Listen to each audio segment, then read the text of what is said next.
ઘરનું વાતાવરણ કાલ રાતથી જ તંગ હતું. અને હોય પણ કેમ નહીં. જે કુટુંબની 7 પેઢીમાં કોઈએ પ્રેમ લગ્ન અંગે વિચાર સુદ્ધા નહોતો કર્યો, એવા કુટુંબના વંશજ મિહિરે ગઈ રાત્રે જ પોતાના પરિવારને એના અને સલોની વિશે જણાવેલું. મિહિરની વાત સાંભળી એના દાદા દાદીએ તો એની ગણતરી લાજ શરમ નેવે મૂકી દેનાર વ્યક્તિઓમાં કરી નાખેલી. એની પૂરી વાત સાંભળ્યા વગર જ તમારે તમને ફાવે એમ કરો એમ કહીએ ત્યાંથી છટકી ગયેલા. રહ્યા હું અને અશોક. પોતાના દીકરા મિહિરની લાગણીઓને સમજતા મને જરા સરખી પણ વાર ન લાગી.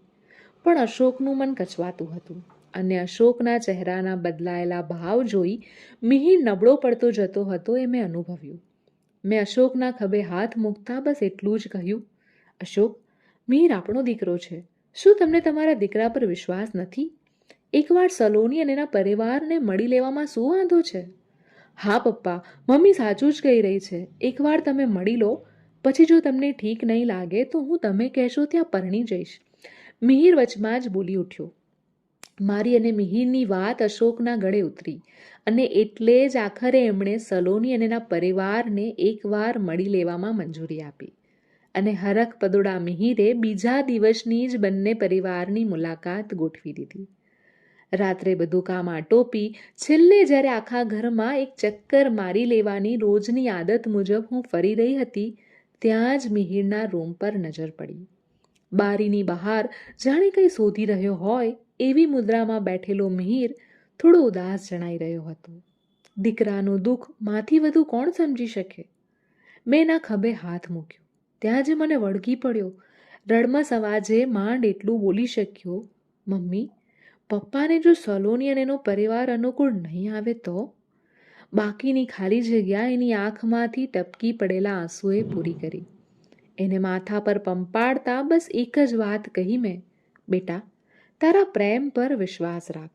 તું બસ સલોનીના પરિવારને ગમી જાય એની તૈયારી કર.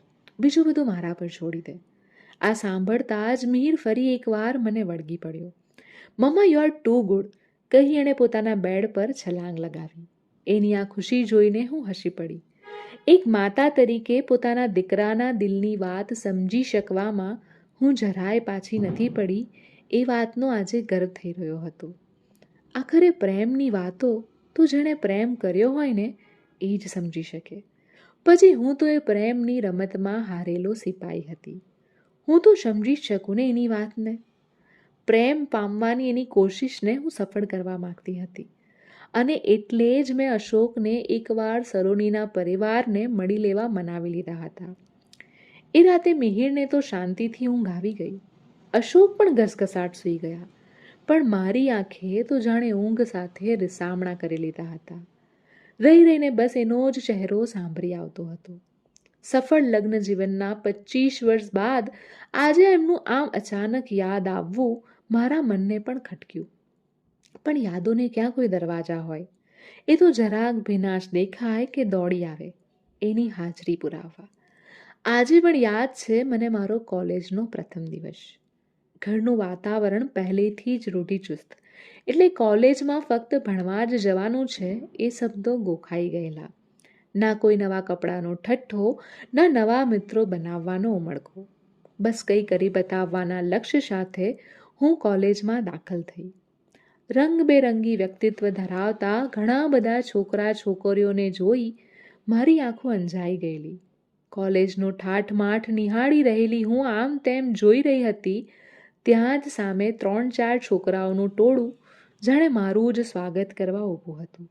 મારા કપડાં પરથી જ મને બહેનજીનું ટેગ ચિપકાવી દીધેલું. રેગિંગ માટે જાણે હું પહેલેથી જ પોતાની જાતને તૈયાર કરીને આવેલી. મારા જેવી બીજી ઘણી છોકરીઓ પણ નતમસ્તક થઈ ત્યાં ઊભેલી જ હતી. એ છોકરાઓ કંઈ બોલવા જાય ત્યાં જ કોઈના આંખના ઇશારા માત્રથી એમણે ત્યાંથી ચાલતી પકડી. મેં પાછળ વળીને જોયું તો એક અત્યંત દેખાવડો યુવાન અમારી પાછળ જ ઊભો હતો.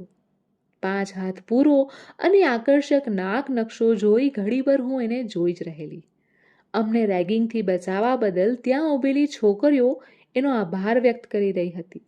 પણ હું તો એના વ્યક્તિત્વમાં એટલી અંજાઈ ગઈ હતી કે કંઈ જ ન બોલી શકી.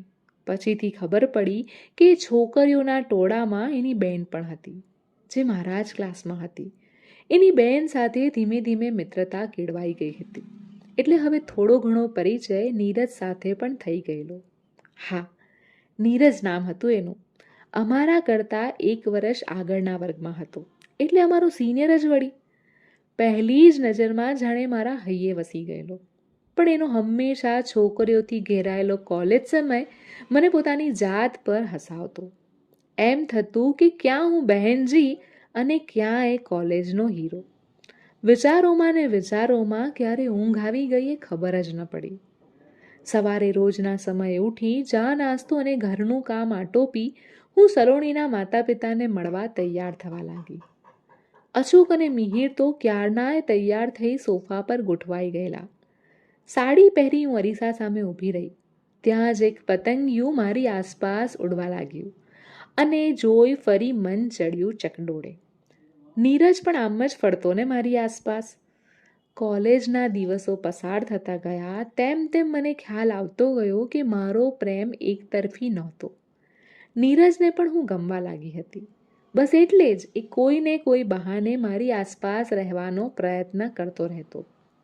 એ પ્રત્યક્ષ ન રહી શકે તો એની નજરો તો મારી આસપાસ જ ફર્યા કરતી. હું પણ ક્યારેક એને અને એની આ નજરોને ત્રાંસી નજરે જોઈ લેતી. ઘણીવાર મારી અને એની નજર પણ એક થઈ જતી, પણ પછી હું નજર ફેરવી લેતી. કોલેજની કેન્ટીનમાં ખૂણાના ટેબલ પર બેઠેલા નીરજની એ બત્તીથી જોઈ મને ખૂબ ગમતી. એ ક્યારેય ઓછું વધતું ન હસતો, એ હંમેશા ખિલખિલાટ જ હસતો. એની એ બત્તીથી જાણે મારા દરેક દિવસને વધુ સારો બનાવતી. એની એ ઝીણી ઝીણી આંખો અને આંખોનું મારી સામે જોયા કરવું એ જાણે મારું રૂટીન બની ગયું હતું.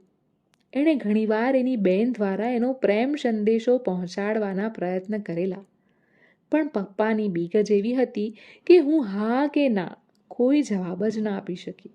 હું બસ એને અને એના પ્રેમને અવગણતી રહી. એક દિવસ આમ જ હું કોલેજમાં પ્રવેશી. સામેથી આવતા નીરજને જોયો. એનો એ ગોરો ચહેરો અને ચહેરા પર મહાપરાણે ફૂટેલા મૂછ અને દાઢીમાં એ સોહામણો લાગી રહ્યો હતો. બ્લેક શર્ટ અને બ્લુ જીન્સ એને વધારે આકર્ષક બનાવી રહ્યા હતા. એમાંય પેલી બત્તીસી તો ખરી જ જેના ચહેરા પર 4 ચાંદ લગાવી રહી હતી. જોત જોતામાં એ મારી સાવ નજીક આવીને ઊભો રહી ગયો. મિત્રતાનો પ્રસ્તાવ મૂકવા આવેલા નીરજને મેં લગભગ ઝાટકી જ કાઢેલો. હું જાણતી હતી કે હું આમ નહીં કરું તો એ આમ જ મારી પાછળ ફર્યા કરશે. પ્રેમ તો મને પણ અપાર હતો, પણ એ પ્રેમની કોઈ દિશા ક્યારેય દેખાય એમ જ નહોતી, અને એ વાત હું સારી રીતે જાણતી. એ દિવસ બાદ પરીક્ષા શરૂ થઈ અને ત્યારબાદ નીરજનું ભણવાનું પૂરું થયું. એ બત્તીસી હવે કોલેજમાં દેખાતી બંધ થઈ ગઈ. એ બાદ પણ એને એકાદ વાર પોતાની બહેન મારફત મારી સાથે વાત કરવાનો પ્રયત્ન કર્યો, પણ હું મારા નિર્ણય પર મક્કમ રહી. મારું પણ ભણવાનું પૂરું થયું કે તરત જ અશોક સાથે પરિવારની મરજીથી લગ્ન લેવાઈ ગયા. લગ્ન જીવન ખુશીઓથી ભરેલું રહ્યું, પણ કોણ જાણે કેમ આજે રહી રહીને નીરજનો ચહેરો મારી નજરોની સામે તરવરી રહ્યો હતો. હદ તો ત્યારે થઈ જ્યારે એક આંસુનું ટીપું આંખમાંથી પડું પડું થઈ રહ્યું હતું. માંડ જાત પર કાબુ મેળવી માથામાં સેથો પૂરી હું ફરી એકવાર અરીસા સામું જોઈ બહાર નીકળી. અશોક અને મિહિર મારી જ રાહ જોઈ રહ્યા હોય એમ મને જોઈને જ ઊભા થઈ ગયા. અશોકે ગાડી કાઢી અને અમે નીકળ્યા સલોની અને એના માતા પિતાને મળવા. પ્રથમ મુલાકાત માટે એક કેફેની પસંદ કરેલી. ત્યાં અમે નક્કી કરેલા સમયે પહોંચી ગયા. સામે જ સલોની એની માતા સાથે અમારી રાહ જોઈ ઊભી હતી. મિહિર અને સલોની એકબીજાની સામું શરમાતા વદને જોઈ લીધું. એકબીજાની ઓળખાણ આપ્યા બાદ અમે એક ટેબલ પર ગોઠવાયા. સલોની દેખાવમાં ખૂબ જ સુંદર અને સંસ્કારી હતી. પહેલી જ મુલાકાતમાં અમારી સાથે હળીમળી ગઈ. અશોકને પણ સલોની બહુ તરીકે પસંદ આવી ગઈ હોય એમ જણાતું હતું. ખાસ વાત એ હતી સલોનીનું એ નિખાલસ હાસ્ય, જે ભલભલાને એની તરફ આકર્ષી જતું. જોત જોતામાં બંને પરિવાર જાણે વર્ષોની ઓળખાણ ધરાવતા હોય એમ વાતો કરવા લાગ્યા. આ જોઈ સલોની અને મિહિરના જીવમાં જીવ આવ્યો. મિહિરે રમૂજ સાથે કહ્યું, મમ્મી, મારા લગ્ન બાદ તમારા બંનેમાંથી એકનું નામ બદલવું પડશે. કેમ મિહિર બેટા આમ કહે છે? સલોનીની માતાએ પૂછી લીધું. મમ્મા, મિહિરની મમ્મીનું નામ પણ સલોની જ છે. સલોનીએ મિહિર વતી ઉત્તર આપ્યો અને અમે બધા હસી પડ્યા. મમ્મા, ડેડીને બહુ વાર લાગીને, હું જરા એક ફોન કરી જોઉં એમને, કહેતા સલોની ફોન લઈ અમારાથી જરા દૂર ચાલી ગઈ. સલોની એના પપ્પાને ખૂબ જ વહાલી છે. એના ડેડીને ખૂબ જ પ્રેમ કરે છે. સલોનીની મમ્મીએ સલોની અને એના પિતા વચ્ચેના વહાલને બતાવતા કહ્યું. અને હું પણ સલોનીને ખૂબ જ ચાહું છું. પાછળથી એક આધેડનો અવાજ સંભળાયો. સલોની ડેડી કહેતા એમને બાજી પડી.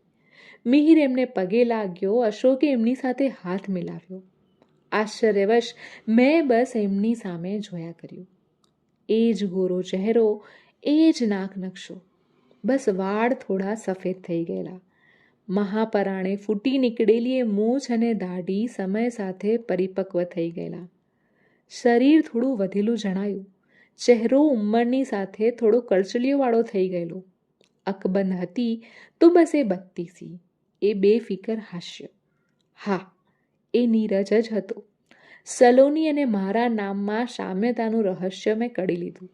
એનો પ્રેમ એને હજી પણ પોતાની દીકરીના નામમાં જીવંત રાખ્યો હતો.